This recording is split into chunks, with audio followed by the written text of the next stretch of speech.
भूलोक पर कलुष और अन्याय बढ़ चुका था। क्षत्रियों का अहंकार बढ़ा, प्रजा दुख और अत्याचार में पिसने लगी। ऐसे समय में महर्षि जमदग्नि और देवी रेणुका के यहाँ 5 पुत्रों का जन्म हुआ। उनमें सबसे छोटा पुत्र भगवान परशुराम, उनका नाम था भार्गवराम। बाल्यकाल से ही उनमें दिव्य तेज झलकता था। परशुराम स्वयं भगवान विष्णु के छठे अवतार थे। कम आयु में ही उन्होंने वेद, शास्त्र और अस्त्र शस्त्र की विद्या में पारंगतता प्राप्त की।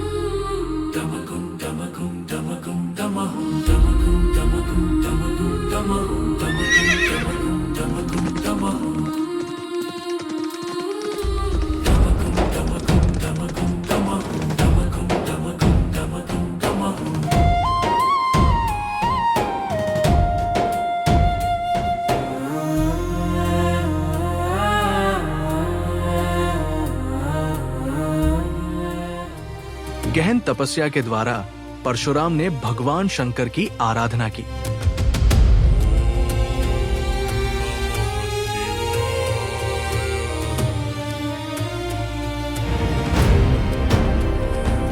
हिमगिरि की शिखरों पर ध्यानम धन होकर खड़े तुम, गंगा नदी तेरी जटाओं में नृत्य कर रही है। नीलकंठ तुझे देख कर पृथ्वी स्वयं पत्थर समा स्थिर हो गई, शांत हो गया संपूर्ण लोक।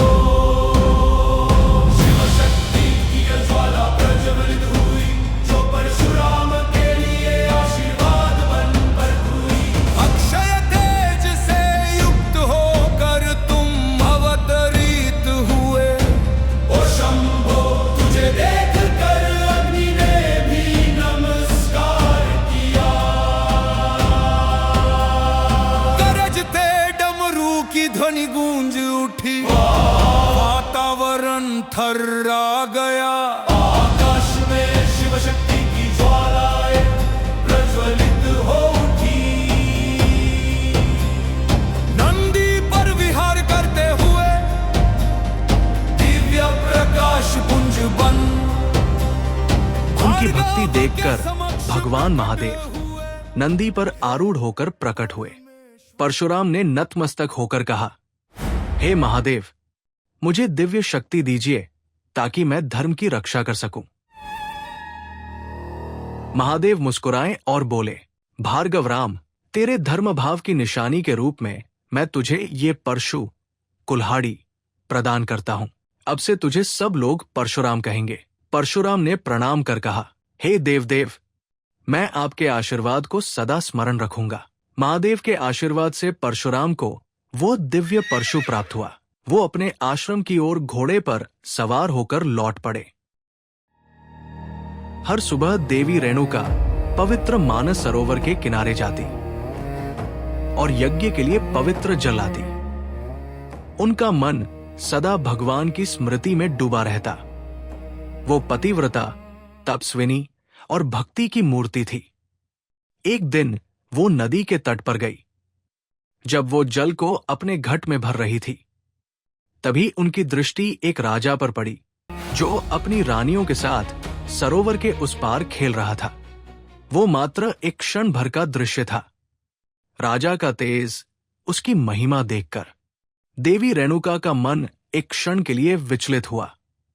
वो मानवीय स्वभाव का एक क्षणिक भाव था, परंतु पतिव्रता धर्म में वो क्षण भी दोष समझा जाता है और पश्चाताप से भरकर आश्रम लौटीं। उस समय महर्षि जमदग्नि यज्ञ में लीन थे, पर अपनी तपशक्ति से उन्हें सब कुछ ज्ञात हो गया। जमदग्नि महर्षि ने निश्चय किया कि धर्म के अनुसार उन्हें शुद्ध किया जाए। उन्होंने अपने पुत्रों को बुलाया और कड़ी आज्ञा दी, अपनी माता रेणुका देवी का शिरच्छेद करो। पहले 4 पुत्र ये सुनकर कांप उठे।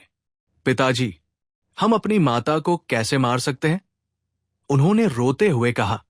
परंतु सबसे छोटा पुत्र परशुराम, धर्म का प्रतीक, उन्होंने पितृ आज्ञा को ईश्वरीय आदेश मान लिया उन्होंने अपने हाथ में परशु उठाया, आंसू रोककर पिता की आज्ञा का पालन किया। माता रेणुका का सिर धड़ से अलग हो गया। जमदग्नि महर्षि प्रसन्न होकर बोले, राम, मांगो तुम्हें जो वर चाहिए। परशुराम विनम्र होकर पिता के चरणों में झुककर बोले, पिताजी, मुझे केवल एक ही वर चाहिए। मेरी माता रेणुका देवी और मेरे भाई पुनः जीवित हो जाएं। जमदग्नि महर्षि ने प्रसन्न होकर अपनी दिव्य शक्ति से उन्हें पुनर्जीवित कर दिया। आकाश से पुष्प वर्षा हुई। आश्रम दिव्य प्रकाश से आलोकित हो उठा।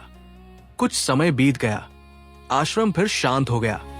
इसी बीच सहस्त्रबाहु राजा कार्तवीर्य अर्जुन जमदग्नि महर्षि के आश्रम में आया। 1000 भुजाओं वाला महान योद्धा। आश्रम के सभी लोग उसका सत्कार करने लगे। उसे पूजा और भोजन से सम्मानित किया गया।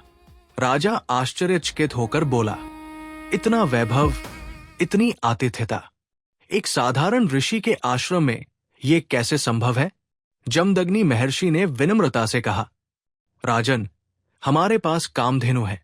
तुम जो वैभव देख रहे हो वो उसी का आशीर्वाद है।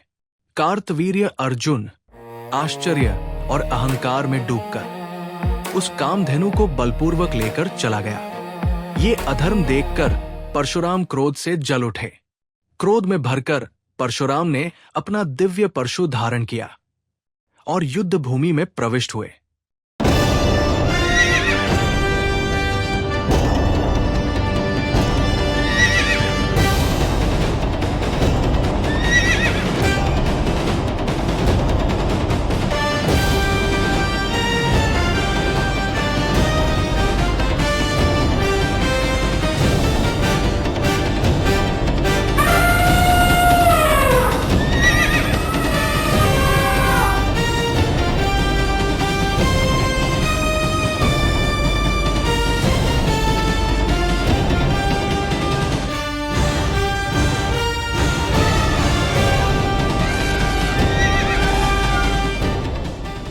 घोड़े पर सवार होकर वे बिजली की तरह दौड़े। परशुराम गरजे, कार्तवीर्य, तूने मेरे पिता के आश्रम का अपमान किया है। तेरे अहंकार का आज अंत होगा। कार्तवीर्य अर्जुन बोला, मैं सहस्त्रबाहु हूं, मुझे कोई पराजित नहीं कर सकता।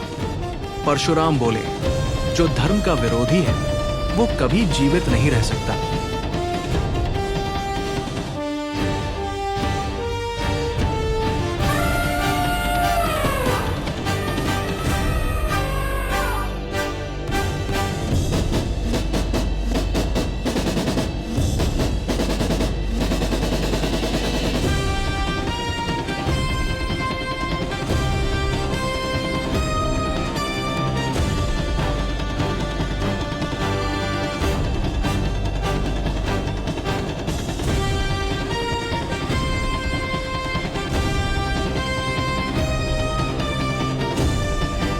भयंकर युद्ध हुआ।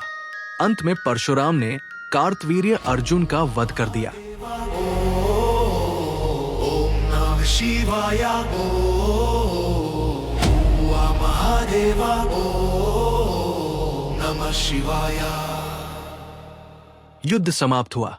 परशुराम ने कामधेनु को सम्मानपूर्वक वापस अपने आश्रम में पहुंचा दिया।